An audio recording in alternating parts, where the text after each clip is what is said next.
दोस्तों नमस्कार। बिहार की सियासत का काउंटडाउन शुरू हो चुका है।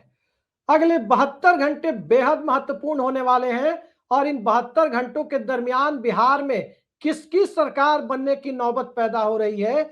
अब कम से कम इस बारे में पक्के तौर पर कोई भी कुछ भी कहने की स्थिति में नहीं है। कुछ भी कहने की स्थिति में इसलिए भी नहीं है क्योंकि भाजपा और जनता दल यूनाइटेड के बीच परस्पर अविश्वास बढ़ता जा रहा है और इस परस्पर अविश्वास के बढ़ने के बीच हाई लेवल मीटिंग का सिलसिला शुरू हो चुका है। हाई लेवल मीटिंग पटना से लेकर दिल्ली तक चल रही है। कल दिल्ली में भाजपा के राष्ट्रीय अध्यक्ष नितिन नवीन के साथ बिहार प्रभारी विनोद तावड़े और गृह मंत्री अमित शाह की बैठक हुई। तो आज पटना में जनता दल यूनाइटेड ने अपनी हाई लेवल बैठक बुलाई है और इस हाई लेवल बैठक में जेडीयू के कोर ग्रुप के तमाम बड़े नेता मौजूद रहेंगे। लेकिन इन सब के बीच दोनों ही दलों ने अपने अपने विधायकों को पटना में रहने के लिए कह दिया है। भारतीय जनता पार्टी की इफेक्टिव स्ट्रेंथ अभी बिहार विधानसभा में 87 विधायकों की है, तो जनता दल यूनाइटेड की 85 विधायकों की है। कभी भी जेडीयू विधायक दल की बैठक बुलाई जा सकती है।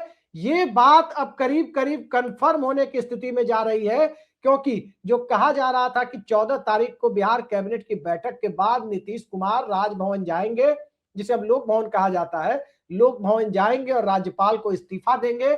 उसके बाद एनडीए विधायक दल की बैठक होगी। तो नई परिस्थिति जो सह और मात की सियासत वाली शुरू हुई है, उस नई परिस्थिति में एनडीए विधायक दल के पहले जनता दल यूनाइटेड अपने विधायक दल की बैठक बुला सकता है और उस बैठक में निशांत को मुख्यमंत्री बनाने के लिए उसी मकसद से निशांत को जेडीयू विधानमंडल दल का नेता चुना जा सकता है। फिलहाल जनता दल यूनाइटेड विधानमंडल दल के भी और विधायक दल के भी नेता नीतीश कुमार हैं। तो नीतीश कुमार मुख्यमंत्री पद छोड़ना तय कर चुके हैं। नीतीश कुमार का सामान सीएम हाउस से हटाकर 7 सर्कुलर रोड में शिफ्ट किया जाना शुरू हो चुका है। बावजूद इसके जनता दल यूनाइटेड ने मुख्यमंत्री पद पर अपनी दावेदारी छोड़ दी है। अब ये बात करीब करीब तय दिखाई दे रही है कि जेडीयू मुख्यमंत्री पद पर अपनी दावेदारी छोड़ने को तैयार नहीं है। भारतीय जनता पार्टी के अंदर तो 1 दर्जन से ज्यादा दावेदार सामने आ रहे हैं। यह बात तो करीब करीब तय है। सम्राट चौधरी बनेंगे, नहीं बनेंगे, लवकुश समीकरण चलेगा, नहीं चलेगा, ये अपनी जगह एक मुद्दा बना हुआ था।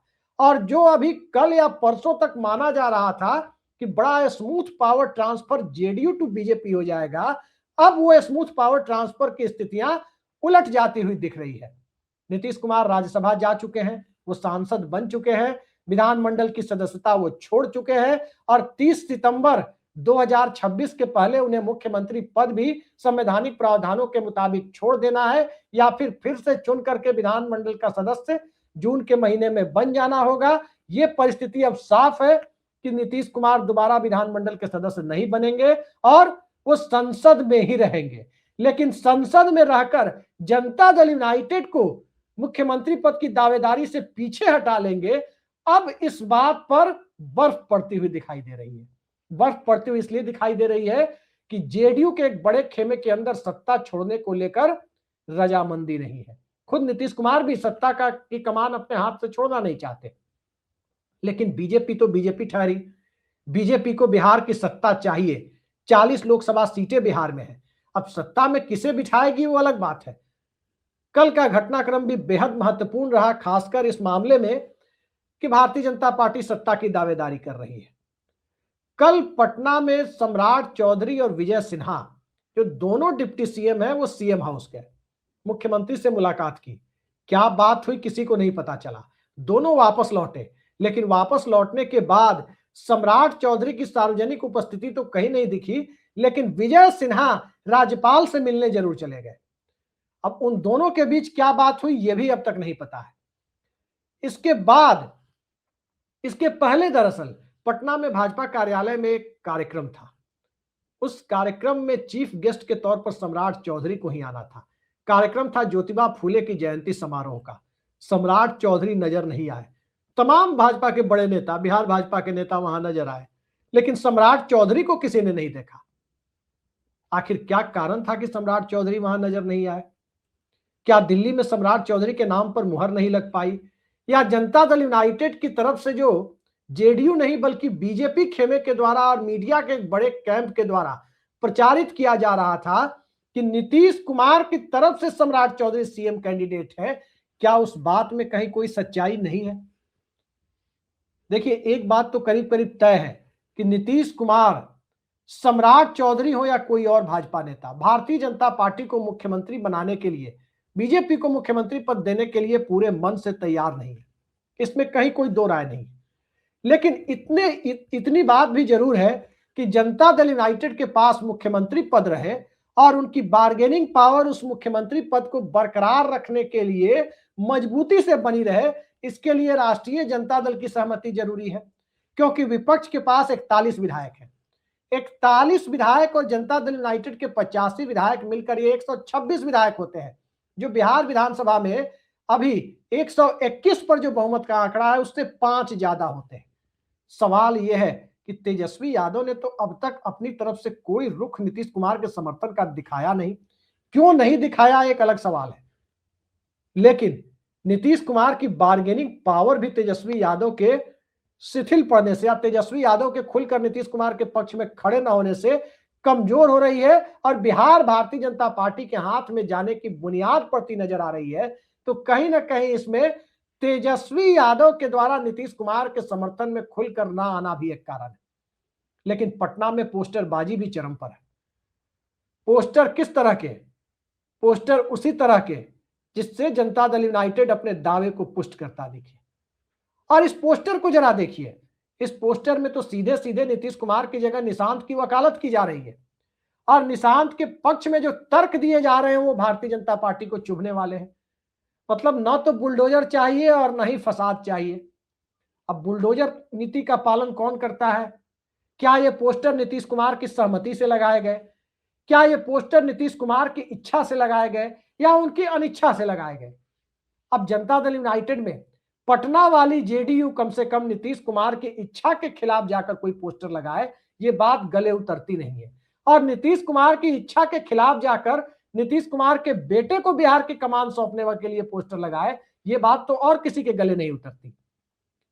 तो अगले 72 घंटे बेहद महत्वपूर्ण है। आज 12 अप्रैल है। 12 अप्रैल से लेकर 12, 13 और 14 अप्रैल बिहार की सियासत किस दिशा में जाएगी, इन्हीं 72 घंटों में सब कुछ तय होने वाला है।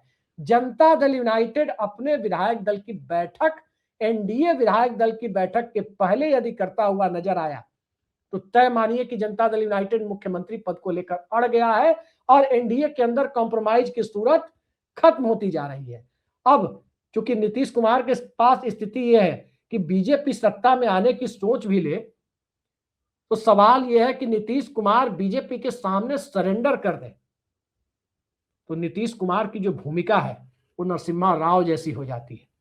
नरसिम्हा राव की कौन सी भूमिका?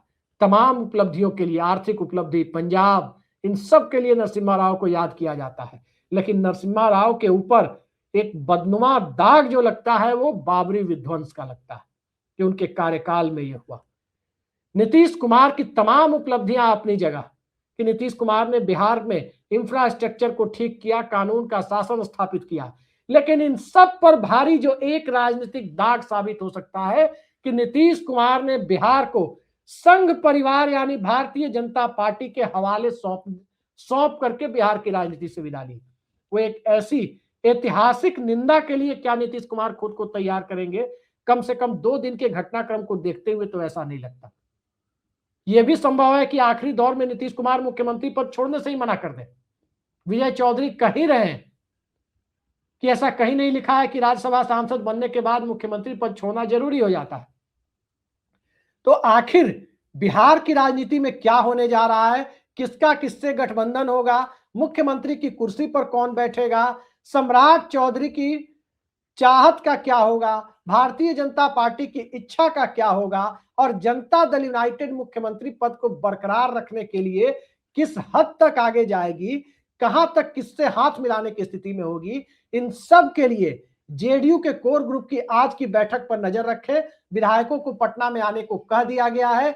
जेडीयू भी अपने विधायकों को पटना में जमा कर रही है, भारतीय जनता पार्टी भी अपने विधायकों को पटना में जमा कर रही है। और इस जमाबंदी के बीच आखिर कौन सी सियासी पटकथा लिखी जा रही है, वो देखना बड़ा दिलचस्प है।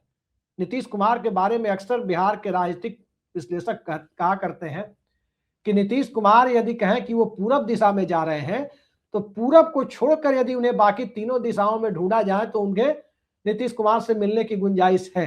लेकिन पूरब दिशा में यदि नीतीश कुमार के कहे अनुसार कोई जाकर उन्हें ढूंढने की कोशिश करे तो नीतीश कुमार को वहां ढूंढना लगभग असंभव सा काम हो जाता है। सियासत के चाणक्य क्या नालंदा से तय होते हैं या गांधीनगर से तय होते हैं, इसकी भी एक पूरी पटकथा लिखी जानी है कि आखिर मुख्यमंत्री की कुर्सी पर निशांत बैठेंगे या भारतीय जनता पार्टी का कोई चेहरा बैठेगा। थोड़ा इंतजार कीजिए, बहुत कुछ आने वाले वक्त में साफ होने वाला है। और एक बात मैं फिर दोहरा दूं कि बिहार में जेडीयू और भारतीय जनता पार्टी के बीच परस्पर विश्वास के लिए जो राजनीतिक ऑक्सीजन चाहिए होता है, वो ऑक्सीजन अब करीब करीब खत्म हो चला है।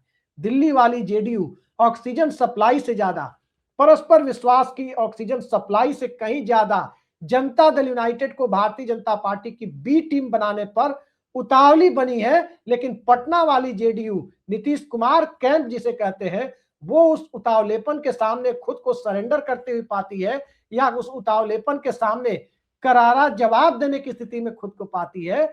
ये भी अगले 72 घंटे में तय होगा और इसी के ऊपर सब कुछ तय होना है कि बिहार का मुख्यमंत्री कौन होगा और बिहार में किसकी महत्वाकांक्षा को पर लगेंगे, किसकी महत्वाकांक्षा पर बर्फ पड़ने वाली है। फिलहाल के लिए इतना ही। नमस्कार।